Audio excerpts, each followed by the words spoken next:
The question says, in a sample of hydrogen atom, total number of spectral lines obtained during transition of electron from fourth excited state to ground state is. These are the given options.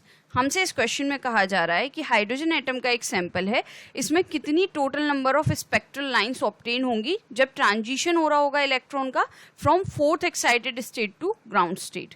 तो यहाँ पे सबसे पहले हम समझ लेते हैं कि ये एक्साइटेड स्टेट और ग्राउंड स्टेट क्या है. अगर हम हाइड्रोजन के केस में बात करें तो हाइड्रोजन के पास एक इलेक्ट्रॉन होता है, इसका इलेक्ट्रॉनिक कॉन्फ़िगरेशन होता है 1s1.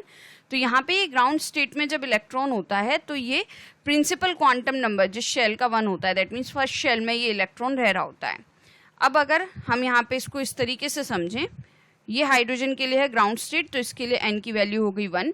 तो जो फर्स्ट एक्साइटेड स्टेट होगी हाइड्रोजन एटम के लिए उसके लिए n की वैल्यू होगी 2. सिमिलरली जो सेकेंड एक्साइटेड स्टेट होगी उसके लिए n की वैल्यू होगी 3. थर्ड एक्साइटेड स्टेट के लिए जो n की वैल्यू होगी वो होगी 4. एंड फोर्थ एक्साइटेड स्टेट के लिए जो n की वैल्यू होगी हाइड्रोजन एटम के केस में वो होगी 5. तो ये जो इलेक्ट्रॉन है ये इस फोर्थ एक्साइटेड स्टेट से ग्राउंड स्टेट में आ रहा है. तो यहाँ पे अगर हम स्पेक्ट्रल लाइंस की बात करें, टोटल स्पेक्ट्रल लाइंस जो होंगी इनको हम कैपिटल N से रिप्रेजेंट कर देते हैं. तो हाइड्रोजन एटम के केस में जब ये इलेक्ट्रॉन फोर्थ एक्साइटेड स्टेट से ग्राउंड स्टेट पे आ रहा है तो ये जो N1 हो गया ये इसके लिए 1 हो गया. तो यहाँ पे हम सिंपल फॉर्मूला इसका मेंशन कर देते हैं हाइड्रोजन एटम के लिए.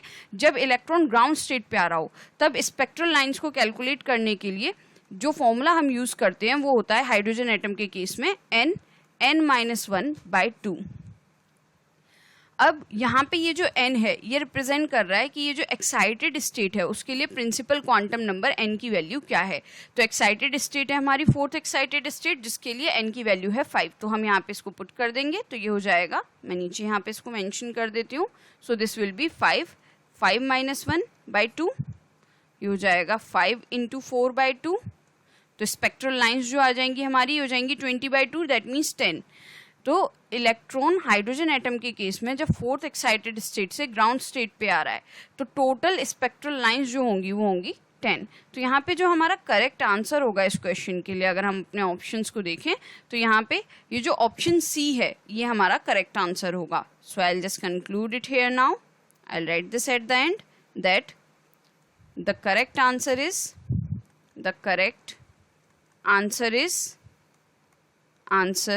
is option C. I hope you understood the explanation. Thank you.